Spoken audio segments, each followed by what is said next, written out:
Can I apply for a birth certificate with a duplicate clinic card if I lost the original? The short answer: yes.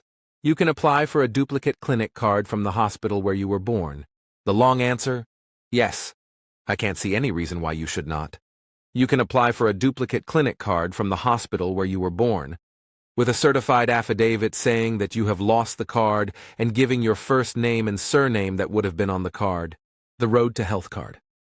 Jet Club says in a 2021 article that you should ask the clinic to find your folder and issue a new clinic card or booklet. They will transfer all the information from your folder into a new booklet, clearly marked as a duplicate. The same procedure would apply if you are wanting to register a child for a birth certificate. Any birth that has not been registered within 30 days is known as late registration of birth. If the birth certificate is for you, it would be the late registration, which applies to 7 years of age and older. Applying for a birth certificate in late registration of birth is often a long and difficult process and involves an interview with Home Affairs. It can take a long time to get your appointment for the late birth registration interview. You would need to provide many documents. Even though you may not be able to produce all these documents, your application must still be accepted and considered by Home Affairs, according to the 2018 judgment in the Naki case in the Eastern Cape High Court. This court ruled that the Births and Deaths Registration Act should be read to mean that both parents' documents must be presented where possible. The judgment in the Eastern Cape Court case of J and another v. Minister of Home Affairs and another, which was finally concluded on 10 January 2023, also shed some helpful light on one aspect of the birth registration process.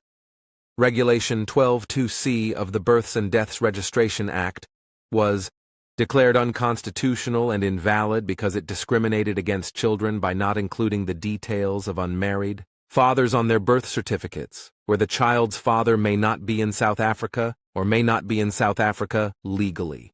The court said that not entering the father's details in the child's birth certificate simply prejudices the child without serving any useful purpose, and that our Constitution and the Children's Act 38 of 2005 confirm that children's rights should apply to all children within South Africa's borders, and not having the father's name on the child's birth certificate affected the child's constitutional right. How do I renew my asylum seeker's permit?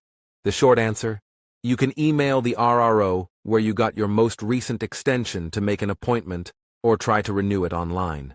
The long answer: as you know, the refugee reception offices RRO of Home Affairs were all closed during the pandemic in 2020, and Home Affairs had to grant a blanket extension of the permits until 31 December 2021, which was later extended to 30 April 2022. Home Affairs set up an online renewal system in April 2021, but many asylum seekers found great difficulty in using this system.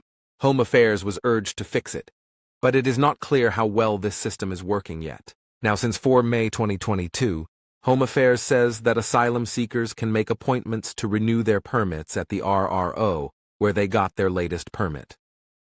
The refugee offices in Pretoria, Durban and PE are open. The CPT refugee office has been closed for 10 years, and Home Affairs was ordered by the courts to open it.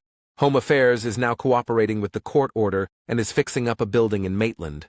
It is supposed to be open in early 2023, but is not yet open, as far as I can see. Tariro Washinyira, in an April 2022 article for Ground Up, quoted Home Affairs as saying, "In view of the termination of the national state of disaster, the department is finalizing plans to allow walk-in. Once the plan is finalized, the refugee community will be informed through various mechanisms such as public notices and stakeholder engagements on how services can be accessed." But in the same article, Sharon Ekambaram of Lawyers for Human Rights expressed worry about how Home Affairs would communicate to asylum seekers and refugees. So, although Home Affairs says it will allow walk-ins to the RROs, it may be safer to make an appointment for now. Home Affairs says that it is better to make an appointment to avoid long queues. You can make an appointment by emailing the RRO, where you got your most recent extension, and asking for an appointment. You can also email the RRO to extend your permit online.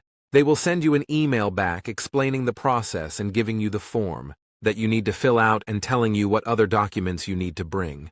The Scalabrini Center of CPT, which is an NGO that assists asylum seekers and refugees, says that when you write the email to Home Affairs, you must send this from your own personal email address.